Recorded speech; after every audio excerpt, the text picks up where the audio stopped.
Think back to the year 2010. The world of pop music was feeling pretty safe and predictable. Pop stars followed a specific script. Then, out of nowhere, Lady Gaga steps onto the 2010 MTV Video Music Awards red carpet wearing literal raw beef, a dress, a hat, and even a little purse made entirely of flank steak. It was stomach-turning for some, avant-garde high fashion for others, but for the entire world, it was all anyone could talk about for months. Was she trying to tell us we're all just pieces of meat to the media? Or was she just hungry for headlines money simply cannot buy? You honestly couldn't look away. It was gross, fascinating, and a visceral moment of shock that felt undeniably iconic. But let's back up, because before the meat and the madness, there was just Stefani Germanotta. Imagine a girl from New York City working double shifts as a waitress and playing piano in gritty, smoke-filled New York dive bars. One minute, she's another struggling artist hauling her own heavy keyboards through city streets, and the next, she's exploding onto the global scene like a glitter-covered supernova. Remember when she performed Paparazzi and ended the set hanging precariously from the ceiling, covered in fake blood? That wasn't just a pop performance, it was a visceral crime scene of pure talent. It was the moment we realized Gaga didn't just release songs, she released full-blown cultural events that forced every single person to have an opinion, whether they loved her or hated her. She lived in a narrative of beautiful chaos. Every music video was a cinematic masterpiece, and every appearance was a statement about art. Then came the 2011 Grammys. If you thought the meat dress was a lot, remember the vessel. Who else has the sheer, unadulterated audacity to be carried down the red carpet inside a giant, translucent, glowing alien vessel? She stayed in there for hours. She called it creative incubation, a way to protect and incubate her new era before hatching on stage to perform Born This Way. You won't believe it, but it sounds like something out of a weird sci-fi movie, doesn't it? But that was the true beauty of Gaga. She made the impossible feel like just another Tuesday in her twisted world. Of course, when you're that successful, the early internet starts spinning wild conspiracy theories. Remember the deep rabbit holes? People were convinced she was a member of the Illuminati. They'd pause her videos frame by frame, dissecting every detail, pointing out triangles, eyes, and hidden symbols as if they were uncovering a conspiracy. You honestly won't believe how deep the theories went. Was she really part of a secret society? Or was she a master of visual performance art who knew exactly how to trigger our curiosity and keep her name in the algorithm? And let's not forget the ugly side of her rise. Tabloids were ruthless, spreading incredibly disrespectful and bizarre rumors about her anatomy, trying to turn her body into a scandal. But Gaga showed she was built differently. Instead of getting defensive or hiding, she shrugged and said, "So what?" She turned a potential PR nightmare into a beacon of empowerment, showing she didn't care about the haters' views. This defiance created the monster phenomenon. She didn't just have fans, she had a dedicated army known as the Little Monsters. They weren't just listening to music, they were finding a safe home in her message of being a proud outsider. Before we continue, subscribe to the channel and tell us in the comments where you are watching from. The outfits were just the beginning of the storm. What happens when you stop wearing weird clothes and start offending the most powerful institutions on the planet? We are talking about the Vatican, the Queen of Pop, and the very industry that created her. The real war was just starting, and Gaga was ready to burn it all down to leave her permanent mark. Just when the world thought they'd seen it all with the meat dress and the giant egg, Lady Gaga decided to take on the heavyweights of the spiritual world. We are talking about a full-on collision with the Catholic Church. Can you even imagine the guts it took? During the Alejandro and Judas era, Gaga didn't just push the envelope.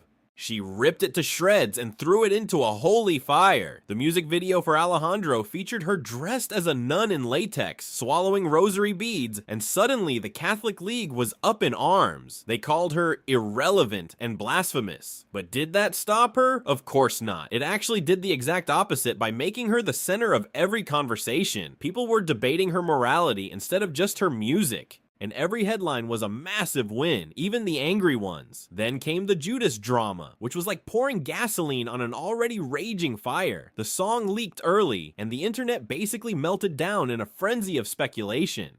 Gaga was portraying a modern-day Mary Magdalene, torn between a metaphorical Jesus and Judas. Critics were screaming that she was just trying to be the next Madonna, or maybe something even darker. People were genuinely worried about her soul, while Gaga was just over there making high-concept art and looking fabulous. Was it a genuine spiritual exploration or a calculated move? Honestly, it was probably a bit of both, but the controversy was her oxygen. Speaking of Madonna, things were about to get incredibly awkward between the new princess of pop and the reigning queen. This was the legendary Battle of the Blondes that defined an entire era. When Born This Way dropped, the comparison to Madonna's Express Yourself was absolutely everywhere. Was it an intentional homage to her idol, or was it a blatant ripoff? The tension reached a boiling point when Madonna herself sat down for an interview and used one specific chilling word to describe Gaga's work: reductive.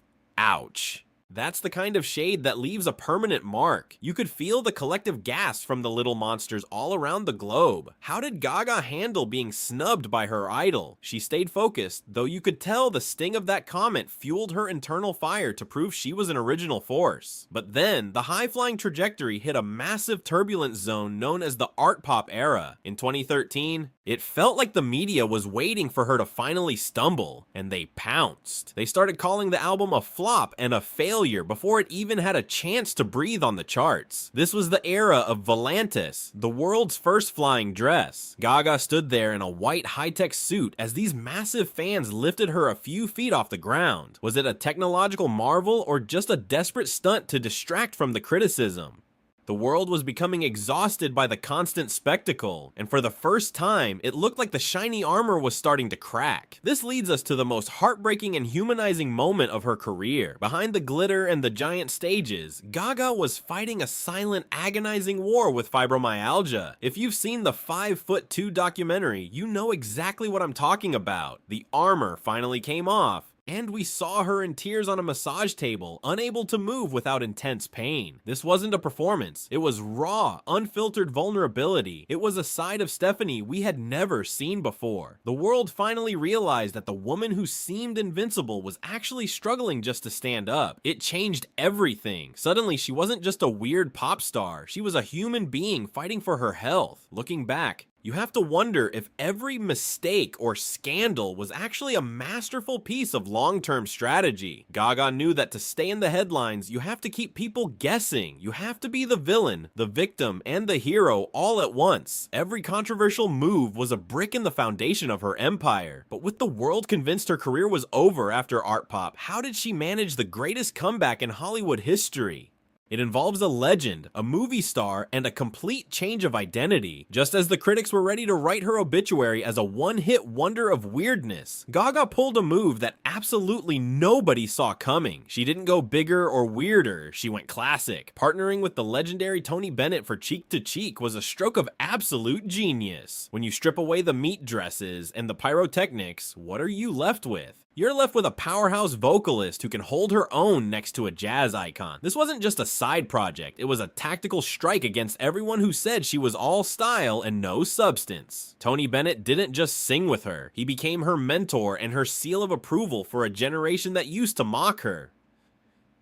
This era proved she was a timeless artist. Then came the moment that officially silenced the room, the 2015 Oscars. Can we talk about that Sound of Music tribute? The industry expected a spectacle, but Gaga walked out in an elegant gown and sang those classic songs with such precision that the entire theater stood in awe. Julie Andrews herself walked on stage to hug her, and you could hear the critics eating their words. That was the day old Hollywood finally let her into the club. She wasn't the girl in the egg anymore. She was a respected musician. It was the ultimate transformation, proving she could play their traditional game better than anyone else while still maintaining her soul. But the real peak of this reinvention was the A Star Is Born era. We all remember the 100 people in a room speech, right? She said it so many times it became a massive meme, but it worked. Her portrayal of Ally was raw and incredibly human, and the chemistry with Bradley Cooper, it was off the charts. The world was obsessed. Were they actually in love?